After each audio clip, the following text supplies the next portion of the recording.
So this is the Swan Queen, like I said, from Lithuania. And I've modified the ending ever so slightly. And here we go. So once upon a time, there was an old woman and an old man who lived in a small cottage in the forest. And they lived a very simple life.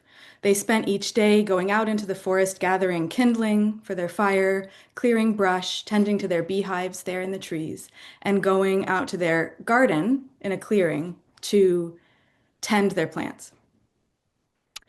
And now there came an autumn when they came back to their house at the end of a long day of work, and their cottage was completely tidy. It was clean from one end to the other. There was a pot of soup boiling on the stove. Their laundry was all washed and folded. There was a nice pail of fresh, clean water from the well waiting for them. The fire was stoked. The cottage was warm. And they looked around. There was nobody there. They had no idea, how this happened. And they kept coming home day after day from the forest that autumn, and the same thing every time. This shining house, soup on the stove, the fire lit, laundry folded, and no sign of anybody who had done this. So one day, the old man, he decided that he was going to wait behind. He was going to stay behind, and he was going to hide behind a tree and see what was going on. Now, the old woman, his wife, she was not interested in doing this. She had some instinct, some different kind of respect for whoever divine being this was who was coming and giving them this gift. She wasn't going to spy. But her husband, he really needed to know. He was burning with desire to know. And she couldn't stop him. So there he is, kind of lurking behind the apple tree that morning after his wife has gone out to do the work in the forest. And what does he see after not very long at all, but a big white swan come flying down from the sky, and she lands by the well. She's this great, big, beautiful young female swan, and he's watching there from behind the tree, and he sees her kind of hold herself upright, fold back her wings, and then actually take her wings off. And as she takes her wings off, she becomes a young woman. And she leaves her wings folded beside the cottage door, and she goes into the cottage. And after a moment, he sees her come out again, and she's got the pail, and she goes to the well. And what he does next, it's like it's an instinct too deep in him for him to even think about before he does it. He runs up to the cottage door. He grabs those wings. He runs into the cottage with them, and he throws them into the fire. And the swan woman, now she's by the well, but she feels as this happens. She feels her wings go into the fire, and she lets out a cry, and she runs inside, but by the time she gets to the hearth, it's already too late. Her wings are already burnt to ashes, and she turns and she looks at the old man. She doesn't even say anything. She just looks at him a long time. And there are tears streaming down her face because now she has no way back to her swan mother, to her swan father, to her sisters, to her brother, and most of all, she has no way back to her swan beloved, her swan mate. So she just weeps. And then after a while, the old man, he can't hold her gaze because he's so ashamed of what he's done. He already knows, in an instant, he knows he's done something terribly wrong. He's crossed a boundary that he cannot uncross now. And later that evening, when the old woman comes back, she gives him the same look when he tells her what's happened and when she sees that there's this young swan woman in their house now. She just looks at him and she doesn't speak to him for days. But the swan woman, she has nowhere to go now. She has no wings. And so she stays. She stays there and she washes the cottage each day. She cleanses it each day. This is her rhythm. This is the thing that kind of she has come to devote herself to for mysterious reasons that we don't really know why she's doing this. Um, she insists on sleeping outside, though, so she can have her eyes always on the stars at night. And some time passes like this, and one day she's going to the well to gather water, and the king rides by. The king of all the land, he rides by. He's out hunting in the forest that day, and he sees her there by the well, this beautiful woman with long, long dark hair, and her throat long and white as the swan's throat, and he falls instantly in love with her.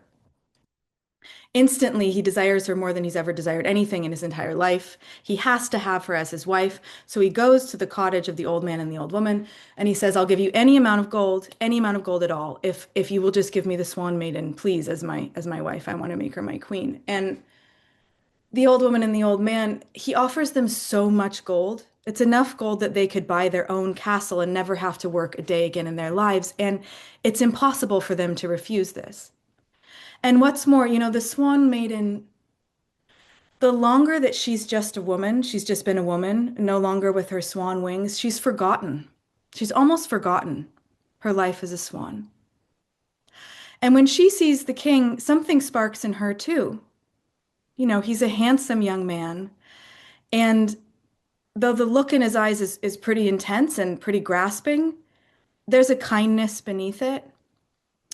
And she's she's compelled, so she does go with him, at least somewhat willingly, but with this great sorrow that's always upon her.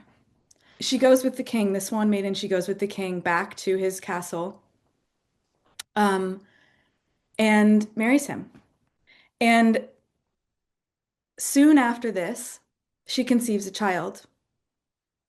And that child grounds something in her. So the part of her that had been unable to sleep outside inside, the part of her that had always needed to sleep out under the stars, now she can sleep inside. She's got this deep, grounded love for this little life growing in her. And when she gives birth to her child, that human love, this mammalian love, overtakes her even more fully. So her baby's born. She's sunk more deeply into what it means to have this mammalian human woman body. And she loves her son very, very deeply. And she's out one day nursing in the garden. She likes to walk and nurse her baby in the garden. And it's autumn again. So the autumn has come round again.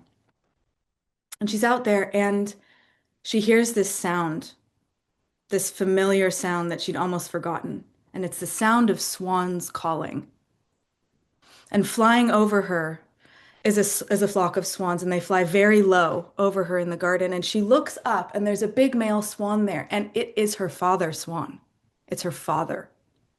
She knows him instantly, and he sings down to her in the voice of a swan, but she understands him. He sings, "In that garden bright, my daughter I see. Though she has no wings, yet a swan is she. Her fingers are covered in golden rings, and to her son a song she sings. But down to her two wings I'll throw, and she'll come with me. Away she'll go." And there's tears pouring down the swan woman's face. She is overwhelmed with longing to be with her swan family again. She remembers in that instant with that song all of the many flights to the far north that she once took with them and all of the flights back to their autumn wintering grounds. But her baby in her arms grounds her, and she calls back up to her father and she says, "I will not leave my son to an orphan's fate. I can't leave him. I can't go with you. Please don't throw the wings down." But it breaks her heart, but she refuses to go. Now this happens for 2 or 3 more days. Her mother comes the next day singing. Then her brothers and her sisters, they all sing the same song.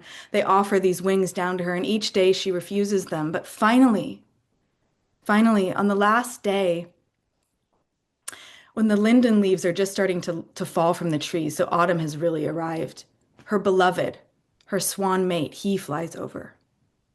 And he sings the same song. And she cannot resist it this time. She cannot resist the call of her swan beloved. She tries to, but no words can come out to refuse him, and he's thrown the wings down already, and they've landed upon her shoulders. And already she begins to change back into a swan. It's such a delicious, beautiful feeling. She can't leave the wings now that she smelled them and felt them again. And she tries to hold on to her baby. She tries to keep hold of him with her wings, but she doesn't have hands anymore. She doesn't have hands anymore. And he slips out from her fingers, and then she's fully a swan. And she's lifting off into the air. There's nothing that she can even think of or remember or feel except the wind under her and the smell of her swan mate, whose neck is now against her neck. And they're flying together. They're flying and they're flying and they're flying. And they fly to a marsh where they spend the winter together with their necks entwined, sleeping with their wings over each other, as she has not had this feeling, in a year now, more than a year. And she falls deep into the dreaming of the swan. She remembers nothing but this dreaming of the swan and this wintering as a swan. And winter comes and goes, and spring is starting to stir in the earth. And it's time to go north now. It's time for her and her swan mate to fly north to the nesting grounds to lay their eggs. But just as they're lifting off to start their journey north, an arrow comes flying from behind the reeds, and her swan mate is struck through the heart by a hunter's arrow. And he falls down right into the river, right into the water, dead. And she flies down after him and sort of catches his body with hers, singing the keening song of the swan. And she stays with his body like swan mates do. They stay with the body of their beloved, even after they're dead, and they mourn. And she stayed and she mourned over his body until it was just bones. And there came a day in that morning where she looked down and she suddenly knew he was gone. She knew he was gone. This was no longer her mate. This was just bones and feathers now. And in that instant, the memory of her human child returned to her, like an arrow through her own heart, her human baby. And she flew like that arrow, not north to the nesting grounds, but straight back to the castle where her baby was and where the king was, her husband that she'd left. Now, a whole season had passed, and by this point, and the baby was now being taken care of by a wet nurse. And he wasn't doing very well because he missed his mother so deeply he would cry inconsolably all through the nights. Nothing could soothe the baby, nothing could soothe him. And he was growing thinner because he didn't have a very good appetite in his grief. And the king was very worried, but he didn't know what to do, and he was in his own grief about losing his wife. But one night, that very night that the swan woman, she flew back to the castle, she decided she would only come at night because she was afraid now of being captured. And so she came at night through the baby's window, and she would leave her wings there just below the windowsill, and she would become a human woman, and she would take her baby up in her arms and nurse him and sing to him. And he flourished. Immediately he started to grow more plump and rosy, and she would sing these special magical swan songs to him so that he would sleep the whole day through. He would just dream and nap the whole day through until she came back that night. And she came night after night after night this way until the king, he was like, okay, wait a minute, what's going on? Suddenly his baby is getting fatter and fatter and rosier and more strong, but he's sleeping all day long and nothing can wake him. And this is a very strange, set of events. And the king, he starts to have this little spark of hope and of wonder. And so he goes to hide in his baby's room to see what's going on at night. And now what does he see that night that he's hiding there but a swan come flying through the window? And she takes off her wings, and it's his wife. It's his swan wife. And he has the same feeling when he sees her this time as the first time he saw her. He's overcome with his love for her, with his desire for her to stay. But there she is singing this hypnotic song to the baby, and he falls asleep too. So he just falls asleep on the floor. And when he wakes, she's gone. But now he's desperate to get her back. He's desperate. What can he do to convince her to stay? And it happens that on that day, this old man comes, a kind of like traveling fortune teller, a traveling um, magician sort of man. And the king unburdens himself with what's going on. He sort of has this air of authority about him. And the king tells him everything. And he says, "What can I do? What can I do to get my wife back? What can I do to get her to stay?" And the old man says, "Well, it's very simple. You noticed the window that she was coming through, right?" And he says, "Yeah, I did." And the old man says, "Well, just put some tar on the windowsill. When she flies in, she'll get stuck. All you need to do is just grab hold of her, tear her wings off, and hide them, and you'll have her with you forever." Now, the king, he has a little twisting sense in his stomach that this is not a good thing to do, but it sounds like it will work. It'll keep her there. And he's desperate. And so this is what he does. He tears her wings off as she's stuck there in the tar. And she does, into a woman in his arms when he does this. But she just looks at him with that same look that she looked at the old man with. She doesn't speak. And she refuses to speak to him from that day forward. Though she stays. She stays now. She has to stay. And she won't leave her child again.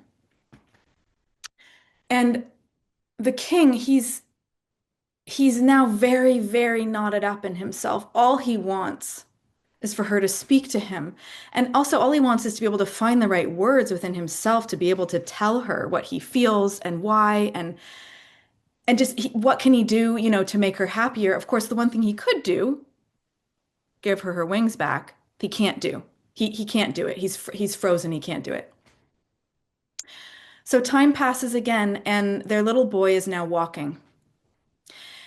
And he's toddling around. He's kind of really gotten his legs under him so he can walk. He can get going at quite a speed. And one day he darts out of his mother's sight and she can't quite keep up with him. And he darts like with this animal instinct straight down this hall and into a room, kind of a forgotten side chamber that nobody really ever goes into. And he crawls behind a tapestry there in that room. And she's just catching up with him and kind of pulling him out from behind it by the legs, like wondering what he's doing back there. But in his arms, he's reached into this niche behind the tapestry. And in his arms is this bundle wrapped in silk, this great bundle. And there's white feathers sticking out the end. And the swan woman, in an instant, with the sight of those feathers and the smell of the northern skies coming from them, she knows those are her wings. And she takes her baby and the wings up in her arms and she's weeping, smelling both of them and just weeping with joy and trying to contain herself, trying to stop herself from putting them on right that second. But she manages to keep it together until that night when she can go back to her chambers and carefully take enough feathers, just enough feathers from her wings to make a tiny pair of wings. Just big enough for her baby, just big enough for her boy. And she sews them quickly into this little pair of wings, and she makes very certain to put those wings on her boy before she dares open her own wings up and lay them upon her shoulders. So she lays those little wings on her boy's shoulders, and before her eyes, he turns into a young cygnet, a little swan just ready to fly. And then, only then, does she put her own wings on and become a swan again. And together, they fly out the window and they fly north. They fly north together back to the great summering grounds of the swans. And it is said that the king, her husband, he's still standing there at that window where she flew out.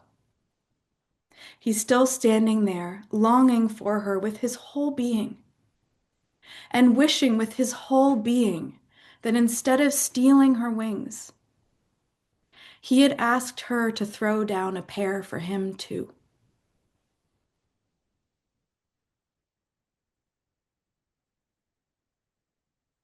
The end. Find out more on advaya.life.